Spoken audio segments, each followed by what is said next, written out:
On today's episode, we talk about 5 simple lure modifications that you can make right now to help you catch more fish. We also recap both the Bassmaster Elite Series and the Major League Fishing Bass Pro Tour events, and we open up the mailbag to answer your questions about lipped versus non-lipped swim baits, the Strike King Thunder Cricket, and the best way to meet new people to fish with.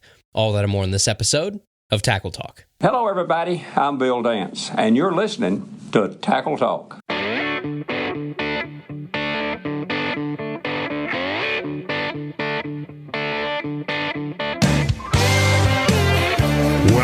to the Tackle Talk podcast, brought to you by American Legacy Fishing and Outdoors. World-class fishing gear, unmatched personal service. Now, here's your host, Andrew Hayes.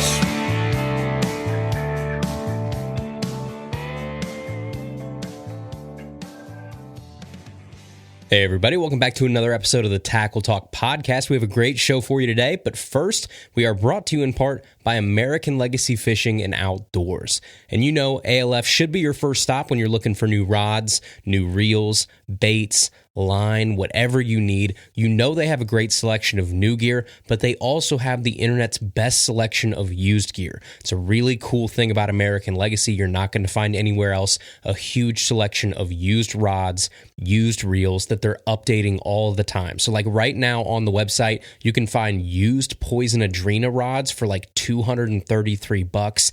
They have used Shimano Zodius rods for like $150. They have a used St. Croix Avid for $119. They have a used Daiwa Zillion SV bait casting reel for $127, which is a steal. So many great deals over there at www.americanlegacyfishing.com. Whether you're looking new, whether you're looking used, make sure they're the first place you check. They have great service, fast shipping. They have an amazing elite program where when you join, you get free shipping all year long. You get 10% back on every single one of your orders. It's a no-brainer. You save a ton of money all year long. Again, it's www.americanlegacyfishing.com, a great shop right there in southern Indiana. And as always, you can use code TACKLETALK10. Tackle Talk 10 at checkout saves you 10% off almost everything on the website. Some exclusions apply, but not many. Almost everything 10% off with code Tackle Talk 10 over at www.americanlegacyfishing.com. All right, folks, the first thing we have for you today, we have a lot of pro fishing news to get to, both from the Major League Fishing side and the Bassmaster Elite Series side. So let's start with Major League Fishing today. Major League Fishing just wrapped up Stage 3 of the Bass Pro Tour this past weekend at Dale Hollow Lake in Tennessee. And I loved this one because it's a lake that I know a lot of people that go down there quite frequently, so we have some familiarity with it, I guess. I know people that go to Dale Hollow, they take trips down there, so selfishly, there's some connection for me at least, where it's a little bit more relatable to watch somebody fishing Dale Hollow, which is like 4.5 hours from us here in Ohio, than it is watching guys fish like Gunnersville or something like that. So that was cool. It's also a mixed bag lake, which is always a great wrinkle for these events, so I was excited for it. I know a lot of the guys that were fishing it were excited for it too. Obviously, last week we talked to Matt Becker, who said that he was excited because it's like an hour and a half from his house, a place that he's got familiar with since he moved down to Tennessee. So I and a lot of the guys fishing had this marked on our calendars to watch out for this event. So as is Tackle Talk tradition here, let's jump to your top 10 in reverse order from the Major League Fishing Bass Pro Tour Stage 3 at Dale Hollow Lake. 10th place, Alton Jones Sr., 9th place, Keith Poche, 8th place, Justin Lucas, 7th, Dustin Connell, 6th place, Marshall Robinson, 5th place, Alton Jones Jr., 4th place, Drew Gill, 3rd place, Spencer Shuffield, 2nd, Michael Neal, and 1st place, huge shocker here, I don't think anybody saw this coming, just kidding, we all saw it coming, it's Jacob Wheeler. Jacob Wheeler wins this event with 116 pounds and 6 ounces on Championship Sunday alone and a total combined tournament weight of 289 pounds and 8 ounces. almost 300 pounds of bass that Jacob Wheeler caught from start to finish in this tournament. Again, the domination continues. So yeah, if you're keeping score here, Jacob Wheeler, this is his 8th Major League Fishing Bass Pro Tour victory. Again, keep in mind, Major League Fishing Bass Pro Tour has only been around since like 2019, and it has, from what I think, 7 stages each year. So what, 5 years plus 3 tournaments this year so far. You do 7 tournaments a year plus the 3 this year. That's like 38 total Bass Pro Tour stage tournaments, and Wheeler has won 8 of them. He won 3 out of 7 in 2021, and he's won 2 of 3 so far this year. So it is scary, the trajectory that Jacob Wheeler is on. I don't know where this puts him on like greatest of all time rankings at this point, because it's so hard when your sport is so fractured and you have so many circuits now, and they're all playing by different rules and different formats. So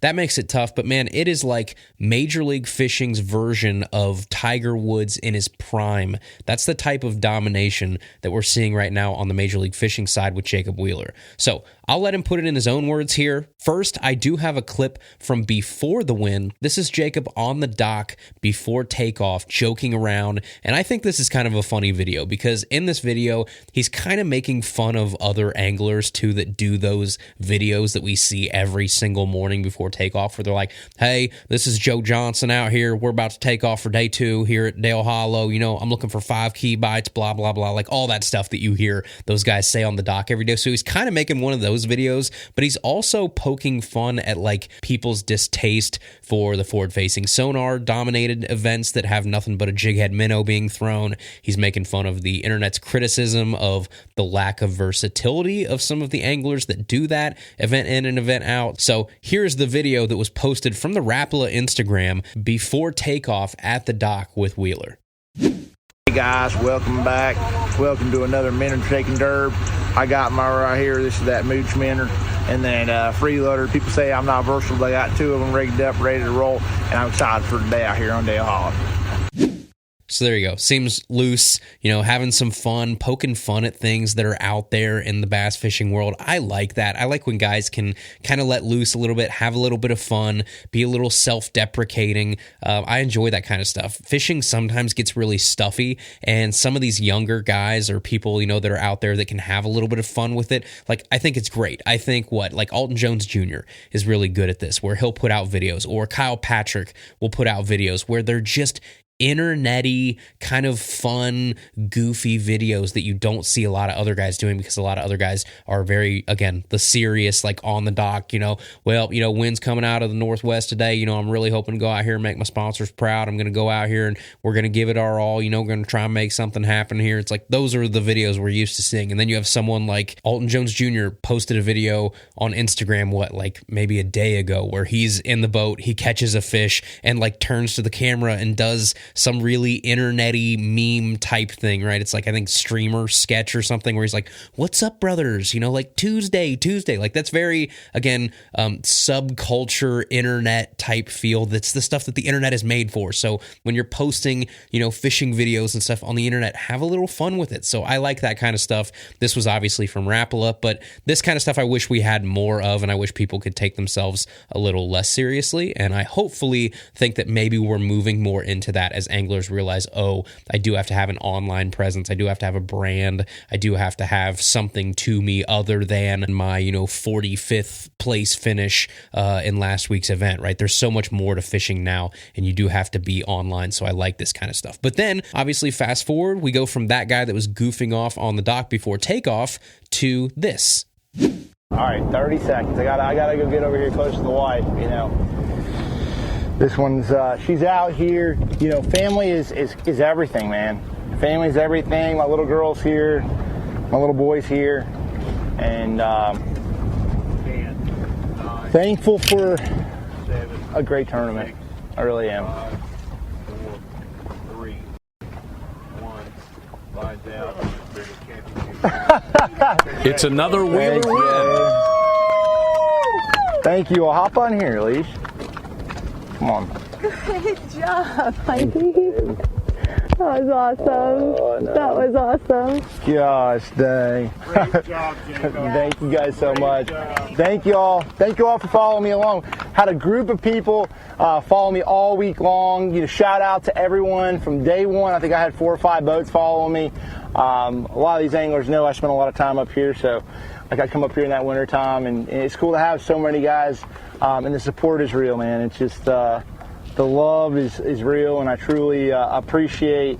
I can't. This is the thing. You do not. I tell Dustin this, and when you talked about it last night, it's like when you're on this streak of just winning, you just like you don't have the opportunity to really celebrate those moments. You just are your go, and then you go on to the next one, and you think about the next one, and you have about a 6-hour period where you're celebrating, you're pumped up, and then you're like, all right, what's going on next? What are we going to do in Oklahoma? What's going to happen in Eufaula? But this one truly, to me, is super, super meaningful. It's one that it's obviously my home state.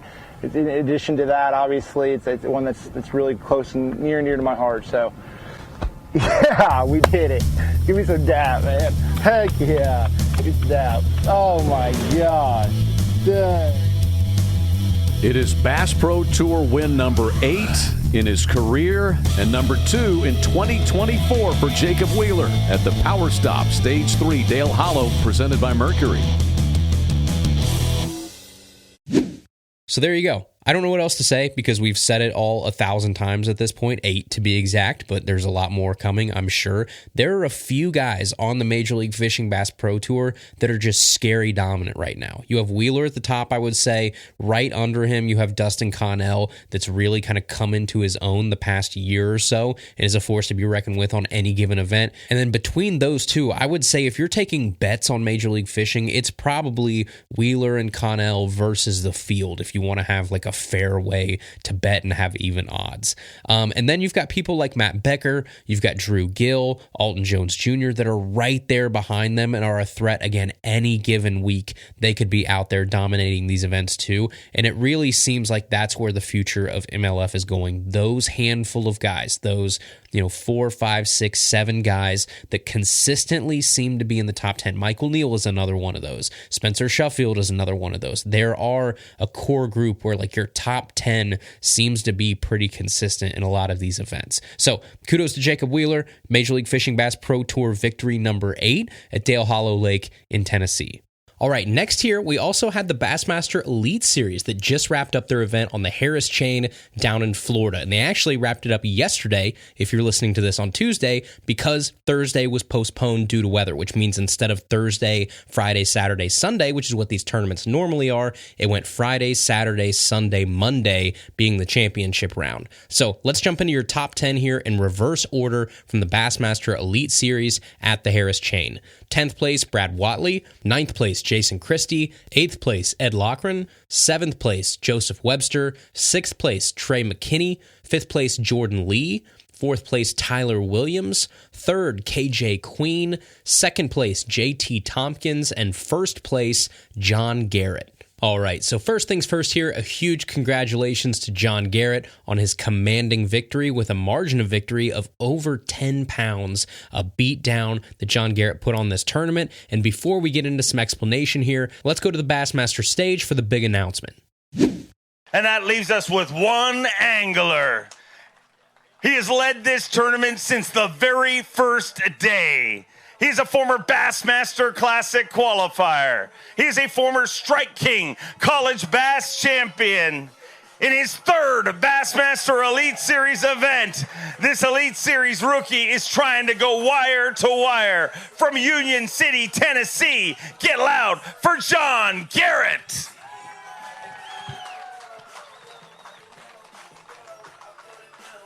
John Garrett started the day with 63 pounds, 2 ounces. He's trying to go wire to wire.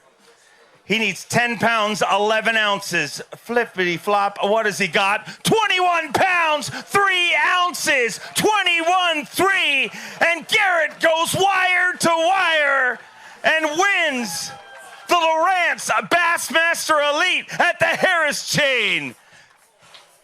John, I talked to your family this morning, and they said as young as 4 years old, you were practicing hoisting a trophy, and you couldn't even say the word world. You would just say Bassmaster Classic Champion. Well, you don't have to say them right now because you got a schlub like me that's about to yell them. How special is this moment? It's a dream come true. I remember being a real small kid laying in bed with my granddad out there, watching the Bassmaster Elite Series on the weekend. It was a hard choice whether to watch the Elite weigh-in or go fishing on the weekend, or the TV show. But I never thought that I would even be on this platform, let alone getting a hold on those trophies. On that off day we had, something was just telling me to take a chance on this tournament. I was really about to go to Griffin, play it safe, try to catch 10 or 12 pounds a day. But I just had this little voice in my head on that off day say, go for those big ones, go for those big ones. And, since I made that decision, the Lord's been with me all week. And every time a thought come in my head, I rolled with it. Whether it's a bait change, a location change. Just all week, I could not do the wrong thing. And, grateful. He has dreamed of this moment his whole life, and it's not just his dream, it's a family dream. I'd like to welcome Commissioner Kirby Smith from Lake County to award the trophy, and let's make this official. John Garrett goes wire to wire. The Lowrance Bassmaster Elite at the Harris chain belongs to John Garrett. Elite Series rookie to Bassmaster Elite Series champion.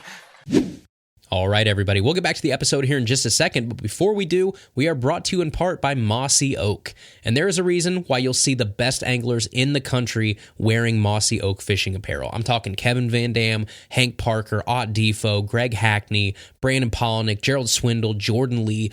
All those guys wear Mossy Oak. And that's because while it's true that Mossy Oak has some of the best hunting apparel on the planet, they also have an incredible fishing apparel line designed for tough days on the water. And we're getting that time of the year where the sun is going to be a real concern. I've had days where I've been out on the water for 12 hours straight. I feel fine. And then I get home and I look like a lobster because I didn't take care of my skin out there. Don't be that person. Dress for the elements. Trust me, you're going to thank me later. And that's why you should check out Mossy Oak's long sleeve tech shirts. They're lightweight, they're breathable, but they still protect you from the sun and reduce sweat. They're exactly what you need to stay comfortable and protected out there on the water and look good doing it. So head over to www.store.mossyoak.com and click fishing at the top of the page to see their full line of apparel and be prepared for those long spring and summer days on the water. Again, that's www.store.mossyoak.com.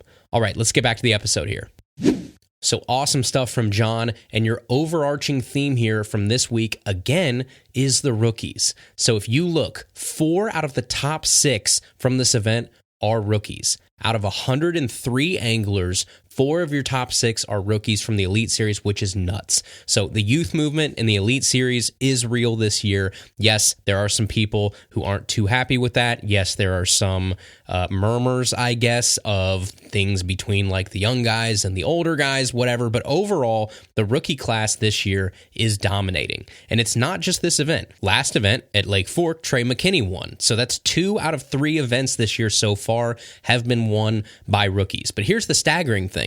I did some math before this event started, and I looked at the Angler of the Year standings for the first 2 events of the year, and this is mind-blowing to me. As of takeoff on Friday, before they started, the bottom 5 anglers in the Angler of the Year race for the Bassmaster Elite Series this year had a combined total of 138 years experience as full-time anglers. The bottom 5 anglers, last place, 138 years experience. At the same time, the top 5 anglers in Angler of the Year so far this year had a combined experience of 14 years. And that's including 1 year for each of them if you count this year, which is only 2/9 over at that point. So if you take this year out, the top 5 only had 9 years experience between all 5 of them combined on the Elite Series. So that's nuts. You went from 138 years experience for the bottom 5 anglers to 9 years experience for the top 5 anglers. That is crazy to me. So there's your fun fact of the day for the Elite Series side of things. A big shout out to John Garrett, obviously, for the win this week, and an awesome event watching him run away with it down there on the Harris Chain in Florida.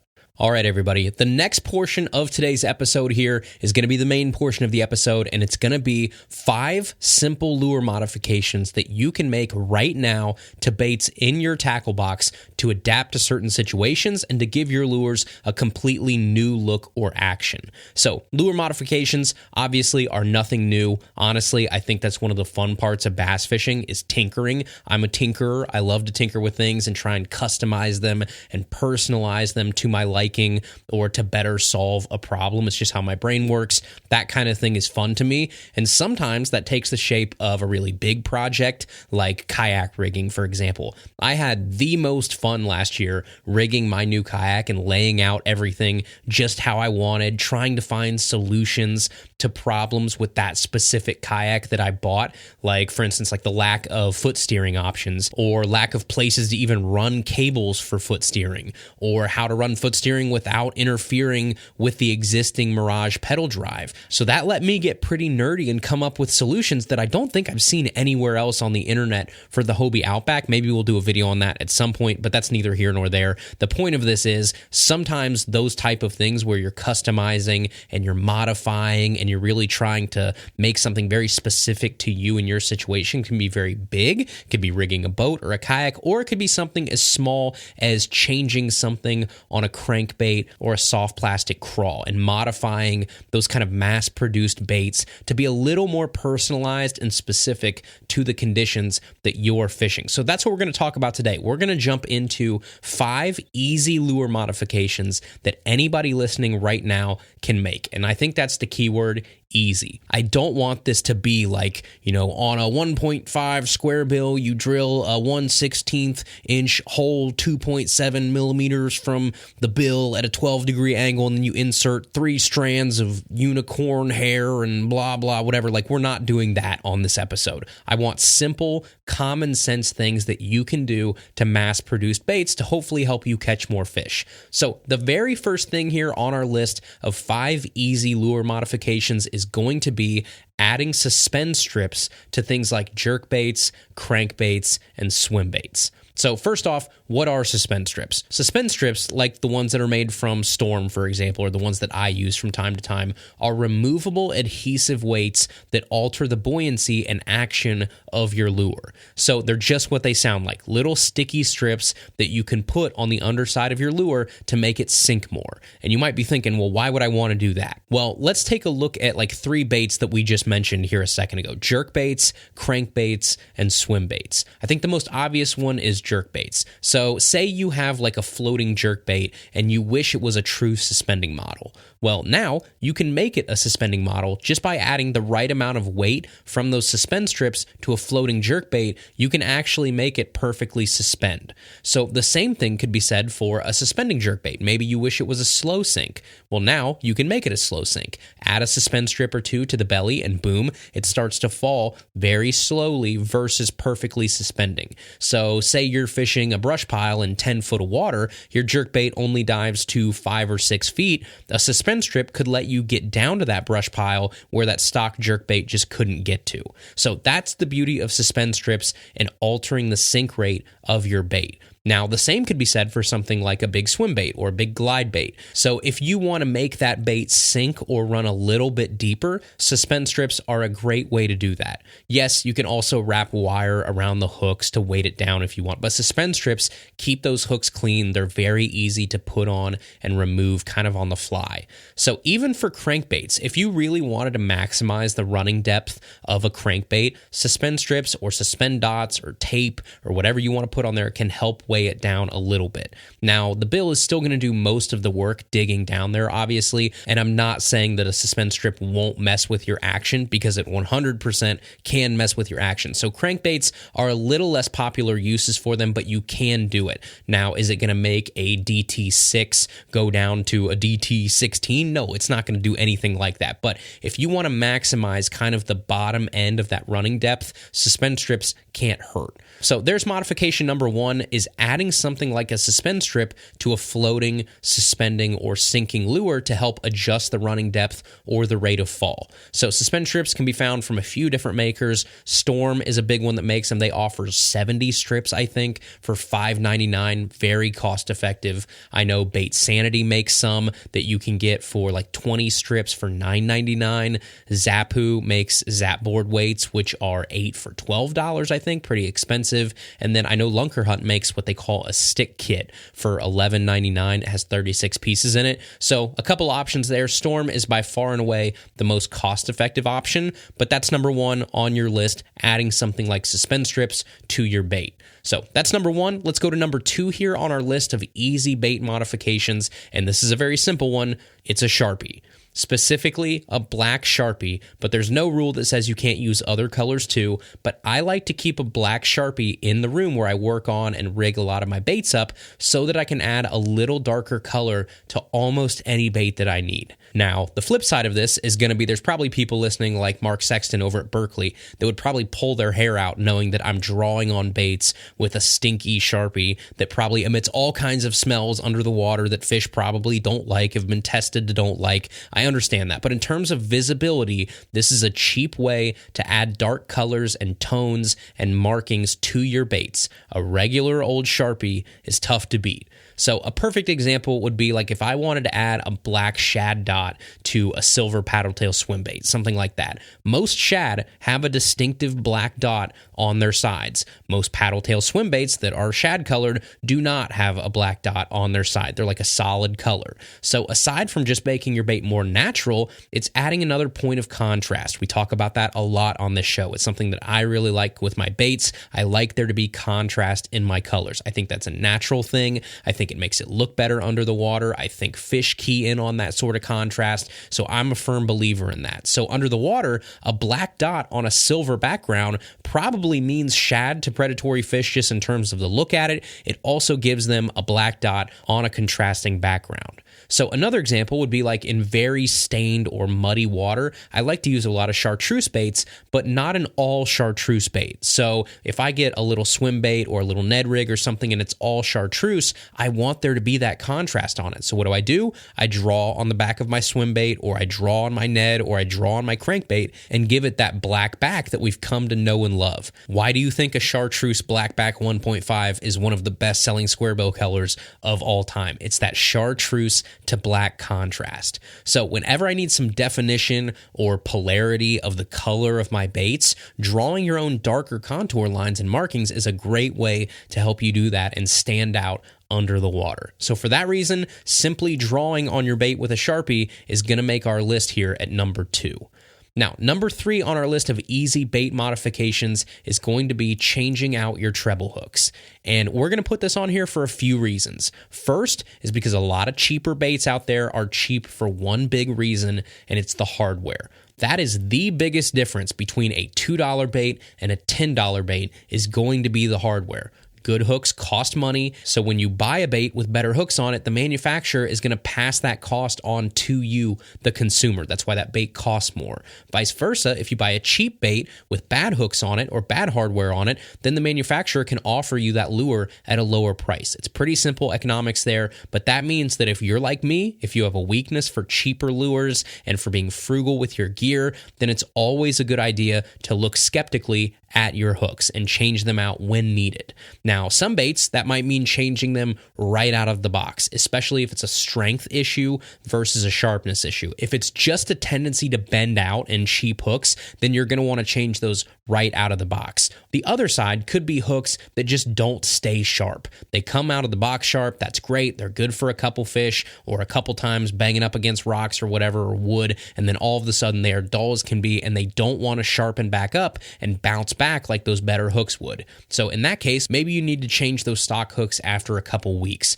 or maybe you need to change them after a month or 2 months or whatever it may be. But at some point, you're probably going to want to put better hooks on that bait. Now, the other reason you might want to change your hooks is out of the utility of different types of hooks on that same bait. So sometimes bumping up a size or two in hooks will change the action of that bait for the better. Sometimes jerk baits can benefit from one or more of the hooks being changed to help them balance out out or control their suspend rates or their sink rates. Other things like changing the hooks on your topwaters might help your hookup rates, or it could be sometimes where you need to downsize those hooks. So a great example is my resin KGB Chad Chads. I love those baits, but the back hook gets hung up on that tail on almost every cast right when you get it from KGB. It's got a little too big of a back hook on it, and that's frustrating. So what I do is I swap that out for a smaller hook right off the bat, and it helps it not get caught on that tail every time. So I only went down one size on that treble hook, and it helped out tremendously without sacrificing hookup rate. Or it might just be you want to switch up the style of the treble hook. Maybe you want to go with more of a short shank.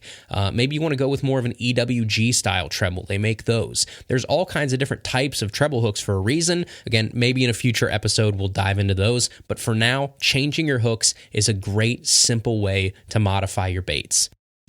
All right, everybody, we'll get back to our episode here in just a second, but first we are brought to you in part by Dakota Lithium Batteries. And boys and girls, there are just certain things that you want to take out of the equation when you're out there on the water. Things you just want to buy and never have to think about again. A life jacket, a net, things like that. Well, I'm here to argue that one of the most important things that falls in that category is your battery. And I can confidently say after years of running Dakota Lithium Batteries, that is exactly what they do. They work when you need them to every single time, and they're just one of those things that you make the right purchase the first time, and then you don't have to worry about it ever again, basically. You can focus on what you should be focused on, which is fishing. So if you want your own Dakota Lithium batteries, all you have to do is go to www.dakotalithium.com, and even better, you don't have to pay full retail price. That's because you listen to Tackle Talk. We're always trying to save you money. The boys at Dakota Lithium gave us the code TackleTalk10, where you can use that any day of the week to save 10% off your battery purchase. Again, that's www.dakotalithium.com. Use code TackleTalk10, the official lithium battery of Bassmaster. Okay, now number 4 on our list of simple bait modifications is going to be a little bit of an interesting one, and it's to modify your soft plastics by playing around with cutting off or removing pieces of their appendages. So this is a little sneakier of a modification, but I promise it makes a big difference with some baits. So some examples here. Let's talk about like a Berkley Pit Boss. We've talked about it before. I love Berkley Pit Bosses. I've loved them for years, but all 4 appendages flowing at the same time at the bottom of that pit boss is a ton of action, which most of the time is good, but every once in a while I want something a little different. Well, when I threw a ton of pit bosses back in the day, I actually got hip to starting to cut off 2 of the appendages at a time. So sometimes I would cut off the 2 inside appendages and just leave the 2 outside ones if I wanted more of a wide flop that looks a little less busy than all 4 of those moving at once. Or I used to cut the outside 2 off and only leave the 2 inside appendages if I wanted something a lot more subtle and I was really more focused on the profile versus the action in ultra clear water. So there's an example. You can also play around with making cuts or slits in crawl appendages. So there are a few very popular crawls out there on the market that do some really cool things if you cut slits at different angles in the pinchers, or sometimes you just cut a straight V in the pincher altogether. So I won't say too much on that one. I'll let some of you guys kind of figure that out on your own, but just try it, right? And let me know how it goes. Another great example of this, which I think I'm allowed to talk about, I'm pretty sure, I hope so. If not, I'm sorry. But when we were down in Tulsa for the Bassmaster Classic, I was catching up with Wheeler and we were talking about that mooch minnow that he's been throwing over the past couple tournaments. And he showed me some pictures on his phone of ways where he would cut that tail of that mooch minnow to help it move differently in the water depending on where he made the cuts. So he had some videos on his phone where he showed each of them swimming and how he cut the tail. That kind of stuff is super cool to me. There's a lot of baits out there that are able to be customized if you take the time and play around with them. So that's tip number 4 here, is don't be afraid to cut and remove pieces of your soft plastics to adjust the action. All right, and finally here we have number 5 on our list of easy bait modifications for today's episode. The last tip here is going to be to rip off those skirts. And now that I have said that out loud, I realize that was probably not the best way to word that, but you know what I mean. Skirts on spinnerbaits, skirts on chatterbaits, buzzbaits, things like that. Sometimes even flipping and football jigs. Don't be afraid to rip the skirt off completely and just use a trailer. Everybody obviously knows about trimming skirts. I always trim skirts on every single one of my baits that has a skirt, but there are times where I don't want a big flowing skirt. I just want the profile of whatever trailer I'm using. Prime example is buzzbait. And this is one of the reasons why my absolute favorite way to throw a buzzbait, the buzz grub, is so deadly. And shameless plug here, the Jigmasters Micro Buzz that we designed a few years back, which is currently available on jigmasters.com at 20% off right now, no code needed, is a fish catching machine specifically because of that slim down profile with no skirt. That little buzzbait from Jigmasters is 3 inches long. It's 3/16 of an ounce. It uses 50 thou musky wire so it doesn't bend out, no skirt, a screw lock, and then a rock solid black nickel VMC hook. But the two biggest pieces of that bait's success, I honestly think, are just its sheer size. It's the smallest buzzbait that I've ever used, and no skirt. I think that's your big thing there. So something like a buzzbait obviously is starting to get out there. No skirt is a great move depending on what trailer you're using. I think fish just see skirted buzzbaits all the time, and I think a non-skirted buzzbait gives a more natural look, it's simpler, and it's a more streamlined target for that fish to aim for. Now, the same thing could be said for spinnerbaits, and I have smoked fish on old spinnerbaits that just had the skirt plain fall off of them. I didn't mean to take it off. It just lost its skirt, and I never replaced it. Just put a little swim bait or twister tail or something on the back of it instead, and boom, you have a great fish catching machine there. So losing a skirt, as long as you have a trailer of some sort, is not a negative to me. And even with chatterbaits, a naked chatterbait with the right trailer is awesome, to the point where I'm kind of surprised Z-Man hasn't really pushed that as hard as I thought they would at this point. I know they have the diesel chatterbaits, I think. They have the iStrike chatterbaits, but I'm not a huge fan of those heads. If they would just make a regular skirtless chatterbait and push it out there to the masses hard, I feel like it would do really well. But that is tip number 5 here. So there is our list of 5 easy lure modifications. Number 1 is add suspend strips to your baits. 2, use a Sharpie to draw dark contrast lines and colors on your baits. Number 3, change out your treble hooks on your treble hooked baits. Number 4 is cutting off small pieces or appendages of your soft plastics to alter the action. And number 5 is it's okay to rip off the skirt on skirted baits. So I hope that helps you guys and gives you guys some inspiration to go out there and tinker with your own baits that you have in your tackle box, in your boat, in your kayak, in your garage, and have a little fun with them. All right, guys, and finally here, we're going to pop open the mailbag powered by Dakota Lithium. This is the Tackle Talk Podcast Mailbag, powered by Dakota Lithium Batteries. Adventure awaits at dakotalithium.com. All right, the first question here today in the mailbag, powered by Dakota Lithium, is from Spencer Grishcott. I hope I said that right. I'm sorry, Spencer. It's what it looks like, Grishcott. And he says, "Hey there, Mr. Hayes. I wanted to start off by saying thank you for the podcast. I found it a little while ago, and it's all I listen to at work or on the water now. Side note, a Hyundai 2-liter engine. Got to hear about an hour and a half of the podcast when I dropped my AirPod down the intake. I have 2 short questions, if you're up for them. The first question is, do you have any tips on how to find new people to fish with? I always struggled with finding people as into fishing as I am as soon as I got out of the regular tournament fishing world. Humble brag, but I competed in the SAF High School National World Championship twice representing Maryland after winning the state championship 2 years in a row. The second question, I recently bought a St. Croix Bass X 711 heavy, moderate, fast from American Legacy for deep cranks and big swim baits. Besides these applications, could you see any other uses for this rod? I've got a 5.3-to-1 Abu Garcia Max Toro to go with it, but also have a few other reels laying around. I know that's a ton of writing. My bad. I'm a bit of a yapper. Thank you for everything that you do. Keep up the amazing work." Well, thank you, man. First off, that's hilarious that one of the downloads on my download report, I guess, is technically from a Hyundai. I don't think that's something that shows up on my analytics charts, so that's pretty cool. But for real, obviously, thank you for the kind words and your questions. The first one about finding people to fish with, I think, and I've said this before, I think, and I'll say it again, that the best place to find people that are as into fishing as you are is out on the water. I firmly believe that.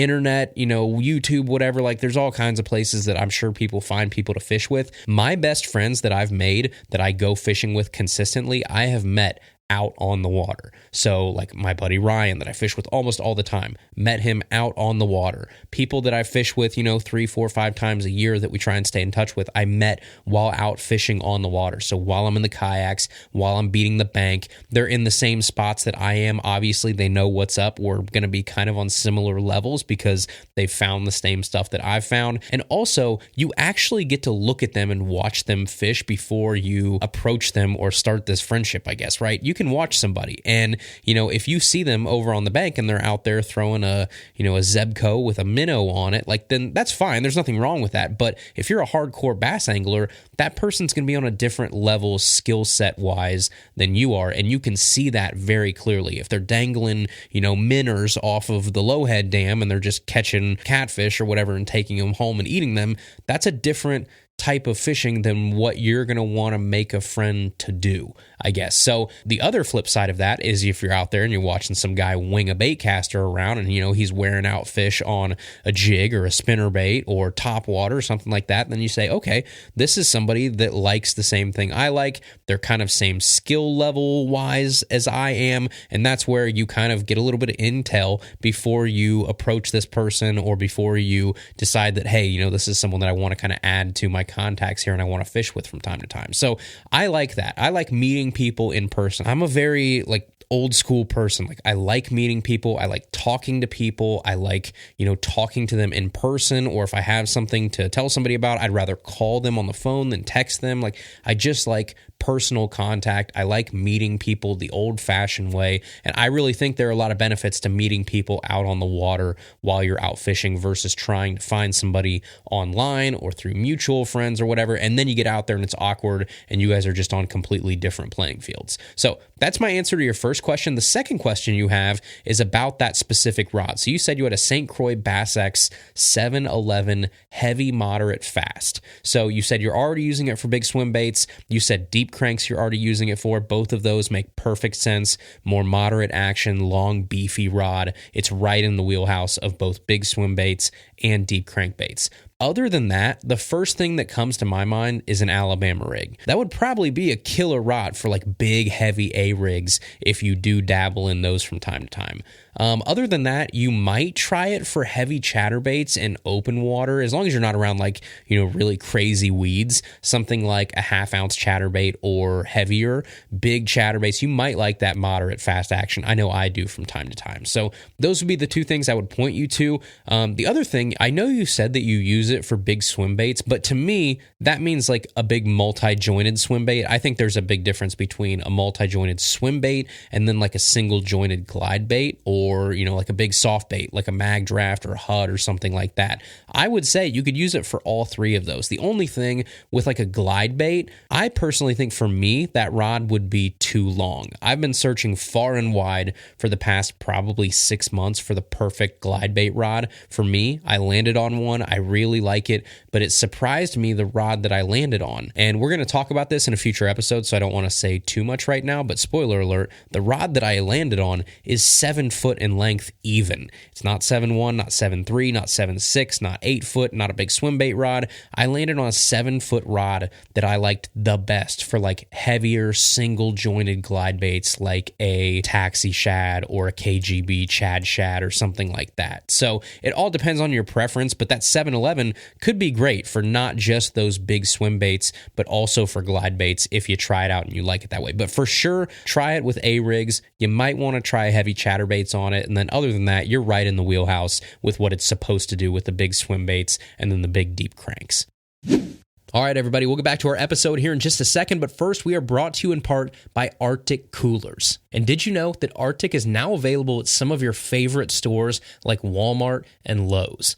That's right, your favorite coolers, your favorite tumblers, your favorite drinkware could now be available right down the street. At my Walmart, they're back with the camping section. At my Lowe's, they're up by the checkout, but especially Walmart had a great selection of classic tumblers, which are a staple in my household, travel mugs, and the Ultra Tough coolers. But whether you see them at your local store or online, wherever you see those 4 letters, RTIC, you know you're getting the best quality at the best price. That's because RTIC gives you ultra rugged products built for people like us that love the outdoors, but they're half the price of the other guys. Yes, half the price, all day, every day. So you can head over to www.rticoutdoors.com to check out the full line of hard coolers, soft coolers, travel mugs, tumblers, backpacks, totes, and more. Or you can use their store locator to search for their 4,300 plus stores and locations to find RTIC gear near you. Again, that's www.rticoutdoors.com.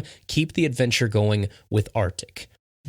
All right, the next question here is from Michael Haben, who says, "Hey, Andrew, love the show. Thanks for consistently giving me a reason to work out at 3 a.m. on Tuesdays. My question is around big glide baits." Well, there we go. We have another big glide bait question. I recently got the bug, and I'm looking to dedicate some serious time to the swim bait craft. My question is around regular glide baits and glide baits with a lip. When, time of year, place, scenario would you throw a glide with a lip on it versus a glide with nothing? Thanks for your help. Yeah, man, good question for sure. The first thing I want to say here, obviously I can answer this question, but I should say, don't forget, I live in central Ohio, so yes, we throw big baits from time to time. I'm getting a lot more comfortable with them over the past year or so since I really started putting the time in with them and trying to get better at them, but I am definitely by no means like a big bait bro. So I don't know the super intricate differences between a lot of these really high-end baits and things like that. All I know is from what I've actually went out there and fished myself and kind of learned just from firsthand knowledge over the past year or so. But this question I can definitely answer, at least for me and how I look at this. So you asked about lipped versus not lipped swim baits.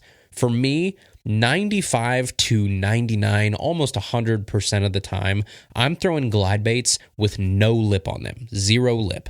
Same for jointed swim baits, no lip. The fall rate, the weight of that bait in conjunction with my retrieve lets me work that bait at my desired depth in the water column, not a lip. So I honestly don't think I even own a swim bait or a glide bait right now with a lip on it. I had one, I sold it. I don't know if I'll ever buy another one. And if I do, it will be just to throw it as like a big wake bait, big top water. That's all I'll want out of that big bait with a bill on it. Something giant that stays up at the top of the water column, almost like a massive top water, but it has the profile and that sort of S-waving movement of a swim bait versus the back and forth aggressive action of a walking bait or a buzz bait that's just blowing by him, something like that, where I want a different look while still scratching that itch that is a top water or a really high working wake bait. So when top water is on, one of those lipped swim baits might be the move. But for me, if it has a lip, I'm probably not buying it. I just like no lipped swim baits and no lipped glide baits way better. All right, the next question is from Rick Packard, who says, "Hi, Andrew. Curious to know if you've ever tried out the Strike King Thunder Cricket. And if so, what's your review? I live in southwest central Indiana, so I would be using it in a couple of the lakes in my area and occasionally deep creek spots. Thanks, and enjoy your podcast very much. Sincerely, Rick Packard." So the simple answer for me is that a Strike King Thunder Cricket is a more subtle, this isn't going to be the right term, but like a loosey-goosey chatterbait alternative. So if you want to look at like a jackhammer versus a thunder cricket, which should be the comparison you make, not a regular Z-Man chatterbait to a thunder cricket, because a thunder cricket is like $13. So comparing it to a jackhammer, which is the gold standard and it's in that similar price range of about $15-ish, makes a whole lot more sense than trying to compare it to a $3.99 Z-Man standard chatterbait. But when you compare that thunder cricket to a jackhammer, the jackhammer starts up way cleaner on the retrieve. It just starts that aggressive vibration easier without really having to give it a jerk, which sometimes you do have to do with the thunder cricket. It's got a different sound. It's got a very different, I think, more consistent blade movement. And then it ends up just being the choice for everybody out there that's got money on the line. They're going with a jackhammer. If you look in the pros boats, and trust me, I have a jackhammer is by far and away the number one choice for bladed jigs, and it's not even close. The only guys that I've ever seen on things like, Classic Media Day or launch days or things like that where I can peek in their boat, the only guys that have Thunder Crickets are sponsored by Strike King. And even those guys sometimes are still throwing jackhammers. And if you don't have a contractual obligation to promote Strike King, I would guess like 98% of those independent guys are throwing jackhammers. So that's not to take a dump on the Thunder Cricket. It's just the reality. The jackhammer is by far and away the number one choice. So I would say if you want to try the Thunder Cricket, great, you might love it, but I would just buy like one of each. Buy a jackhammer, buy a Thunder Cricket in the same weight, and then A versus B them for yourself before you invest a bunch of money in Thunder Crickets. I think that'll give you a little peace of mind in knowing, okay, I'm not missing out on something, because I would venture to bet if you fish those side by side, you're probably going to end up in the camp that most people do, which is that you're probably going to gravitate more toward the jackhammer than you are the Thunder Cricket.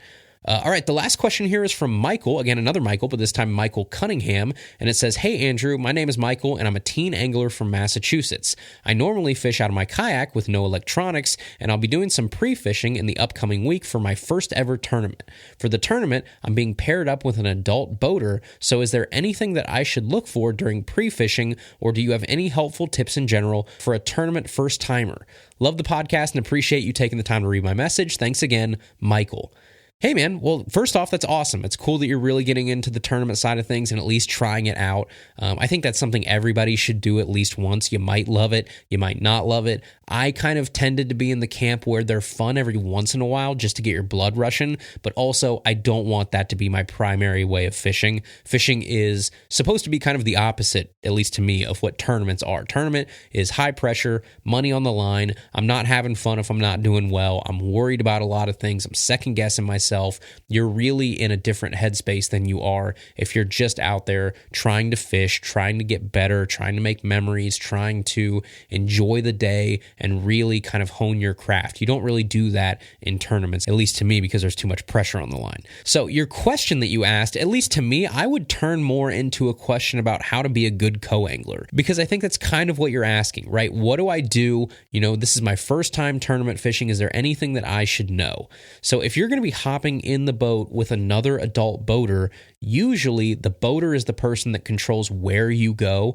They control the positioning of the boat, all that kind of stuff. So not to say that they wouldn't ask your input or let you help decide things. If you have a cool boater, maybe they will. But a lot of times where you go and how you fish is the boater's choice, not the co-angler's choice. So sometimes you're just along for the ride and you're fishing wherever that boater decides to go. So with that being said, I would make sure you pack gear not just for how you want to fish based on your pre-fishing, but how your boater may end up fishing depending on the conditions.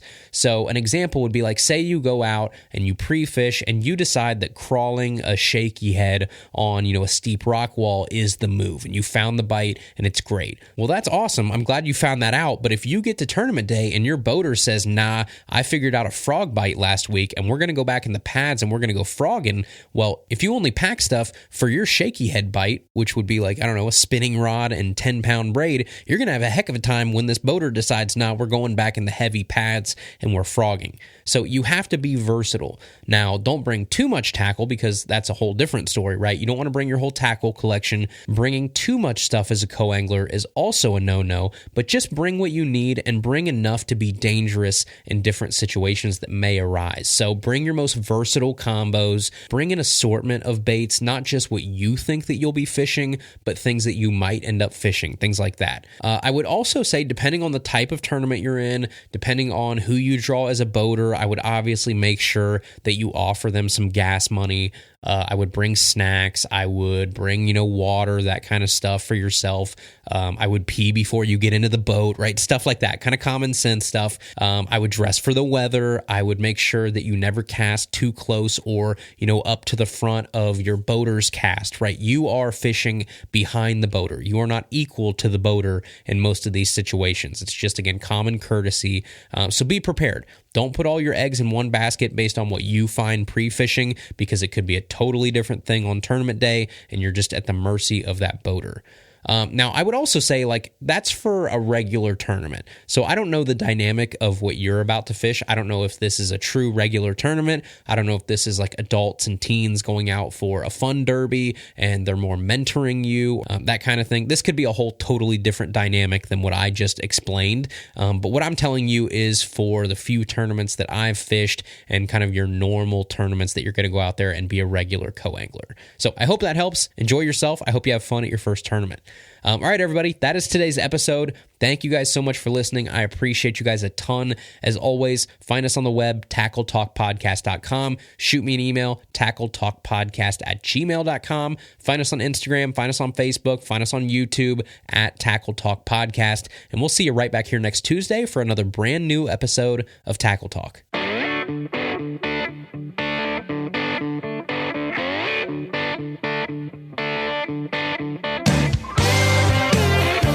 Thank you for listening to the Tackle Talk Podcast. Tackle Talk is produced by Andrew Hayes. Copyright 2021. Please subscribe on Apple Podcasts, Spotify, or wherever you listen to podcasts.